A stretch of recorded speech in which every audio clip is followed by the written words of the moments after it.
If you want to learn how to close more loans for minorities and those in underserved markets, I'm here to teach you everything I know.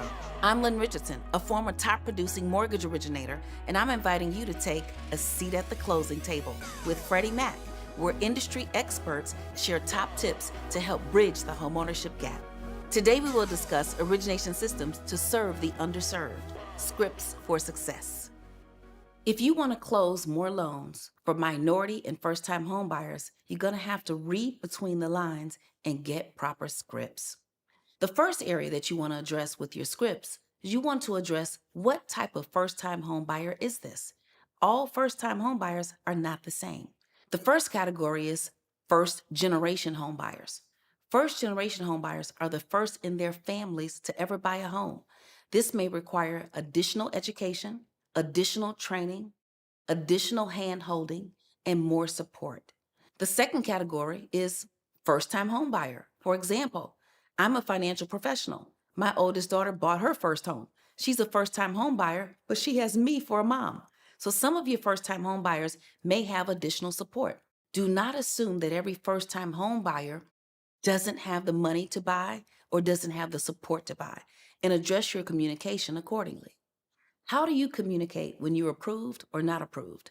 Well, first off, you never say you're not approved. You can buy a home in 6 months, 12 months, 1 year, or 18 months. Communicate the conditions that are necessary to buy that home within that time frame. Communicate the ways that your customer can get approved so that you can create a customer for life. With so many more ways to communicate, you want to tell your buyer upfront the best way to connect with you. Make sure you change your voicemail every day or set up your voicemail for the week. So if your customer calls you, they know that you're going to only return calls between 10 and noon. That way they won't call you 20 times, right? So stay connected and ensure that you are providing your buyer with the method of communication and the timing of that communication so that they don't have the confusion and anxiety that will frustrate you all. The next area that you want to address is to tell your customer you are appreciated. There's an important thing that you need to know about minority home buyers and in many cases, first-time home buyers from underserved communities. They are loyal. In many cases, they will not shop for an interest rate. They may not shop for the best product. They're going to shop for the best experience that makes them feel safe. So continue to say that you are appreciated by placing them in a communication portal that will send out automatic birthdays, automatic holiday wishes, automatic anniversary wishes. Continue to show your customer that they are appreciated so that you can maintain a customer for life. If you're going to create client for life communication, then you're going to have to address 3 areas. The first area that you want to address is before the application. Remind the first-time homebuyer how they're going to leverage homeownership to build wealth. Remind the first-generation homeowner how they are literally changing the course of their family forever. The next area where you're going to create client for life communication is during the approval process.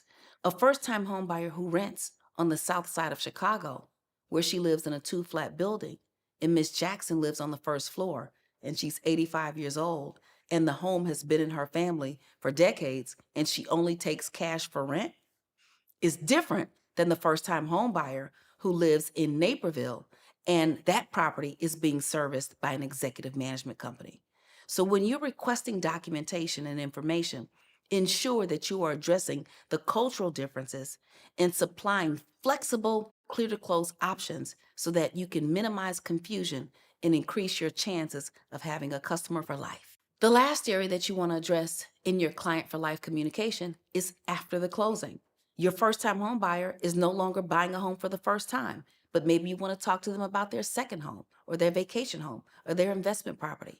Ensure that you are communicating with them in a way that keeps you connected, but also keeps you attached to their goals so you can create a customer for life and help them build wealth for generations. So come on and join me at sf.freddiemac.com/LO training for more loan officer and origination training resources. You can see all videos for origination systems to serve the underserved by using the module navigation bar at the top of the page. And if you enjoyed this episode, then like and share this video.